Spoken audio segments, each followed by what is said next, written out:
ইসলাম কতটা সহজ আপনারা শুনলেই বুঝতে পারবেন। এক সাহাবী আল্লাহ রাসূল সাল্লাল্লাহু আলাইহি ওয়া আলিহি ওয়াসাল্লামের কাছে এসে তিনি বললেন, ইয়া রাসূলুল্লাহ হালাকতু ইয়া রাসূলুল্লাহ, হে রাসূল আমি তো শেষ। রাসূল সাল্লাল্লাহু আলাইহি ওয়াসাল্লাম বললেন, ওমা আহলাকা, কি হয়েছে তোমার? তো সে বলে, ওয়াকাআতু আলা ইমরাআতি ফি রমাদান, আমি তো রমজান মাসের দিনের বেলায় আমার স্ত্রীর সাথে মেলামেশা করে ফেলছি, একেবারে ফাইনাল মেলামেশা, আমার সিমেন আউট হয়ে গেছে বডি থেকে। এজন্য সে অস্থির হয়ে রাসূল সাল্লাল্লাহু আলাইহি ওয়াসাল্লামের কাছে এসে, ইয়া রাসূলুল্লাহ আমি তো শেষ, আমারে বাঁচান, আমারে বাঁচান। আমি আপনাদেরকে বোঝাচ্ছি হচ্ছে ফ্লেক্সিবিলিটি, ইসলাম যে কতটা ফ্লেক্সিবল এটা আগে মাথায় রাখেন, যে what is the essence of flexibility in Islam. ইচ্ছা করে যদি কেউ রোজা ভাঙে, তার বিধান হচ্ছে তার কাজাও করতে হবে, কাফফারাও দিতে হবে। কাজা মানে একটা রোজার জন্য আরেকটা রোজা, আর কাফফারা হচ্ছে হয় তাকে একটা দাস আজাদ করতে হবে, অথবা তাকে 60টা রোজা রাখতে হবে টানা, অথবা 60 জন মিসকিনকে খাওয়াতে হবে। তো সে যখন এসে বললো, ইয়া রাসূলুল্লাহ আমাকে বাঁচান, কি করবো আমি? রাসূল সাল্লাল্লাহু আলাইহি ওয়াসাল্লাম বলেন, আচ্ছা ঠিক আছে, তুমি এই কাজ করে ফেলছো, তোমার তো পেনাল্টি হয়েছে। তো পেনাল্টি কি? তো বলে যে, রাসূল সাল্লাল্লাহু আলাইহি ওয়াসাল্লাম বলেন যে তুমি একটা দাস আজাদ করে দাও। বলে, ইয়া রাসূলুল্লাহ এই সক্ষমতা আমার নাই, আমি দাস আজাদ করবো কোত্থেকে?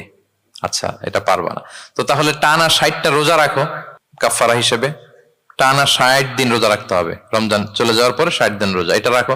বলে, ইয়া রাসূলুল্লাহ এটাও পারবো না আমি। আচ্ছা এটাও যদি না পারো, তাহলে তুমি 60 জন মিসকিনকে খাবার খাইয়ে দাও। এবার সে বলে, ইয়া রাসূলুল্লাহ খাবারও খাওয়াতে পারবো না আমি, এই সামর্থ্য নাই। কি বিপদ!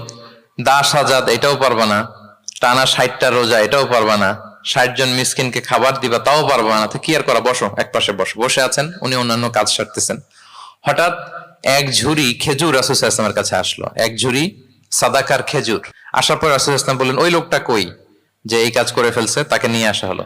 রাসূল সাল্লাল্লাহু আলাইহি ওয়াসাল্লাম বললেন, যাও, দাসও আজাদ করতে পারবা না, 60টা রোজাও রাখতে পারবা না, 60 জন মিসকিনকে খাবারও দিতে পারবো না, তাহলে এক ঝুড়ি খেজুর আমার দরবারে আসছে, চ্যারিটির সাদাকার খেজুর, যাও এগুলো গরিবদের মাঝে বিতরণ করে দাও, তাসাদ্দাক বিহা ফিল মাদিনা, মদিনায় বিতরণ করে দাও।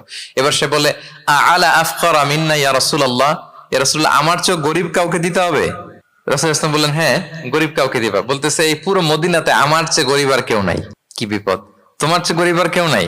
বলতেছে, আমি সবচাইতে মদিনায় গরিব। বলতেছে, তাহলে কি আর করবো, নিয়ে যাও বাসায়, তুমি আর তোমার ফ্যামিলির সবাই মিলে এটা খাও। চিন্তা করেন, আসছিল পেনাল্টি দিতে, নিয়ে গেল এক ঝুড়ি, কথা বোঝা নাই, নিয়ে গেল এক ঝুড়ি খেজুর। দেখেন what is the flexibility of Islam. Islam কতটা ফ্লেক্সিবল, মানুষের সুবিধা অসুবিধাকে ইসলাম কতটা গুরুত্ব দেয়। আমরা ইসলামকে বোঝানোর ক্ষেত্রে, এক্সপ্লেইন করার ক্ষেত্রে এগুলো মাথায় রাখি না। তাহলে ইসলামের এই যে ফ্লেক্সিবিলিটি যখন কোনো নন মুসলিম দেখে, এই হাদিস যদি কোনো নন মুসলিম পড়ে, আপনি বলেন সে কি আর অন্য ধর্মে থাকতে পারবে? যে একটা ধর্ম এত ফ্লেক্সিবল হয় কি করে, এত ফ্লেক্সিবল? এভাবে আপনি যদি দেখেন যে রাসূল সাল্লাল্লাহু আলাইহি ওয়াসাল্লাম খুব সহজ করে দিন ইসলামকে উপস্থাপন করেছে।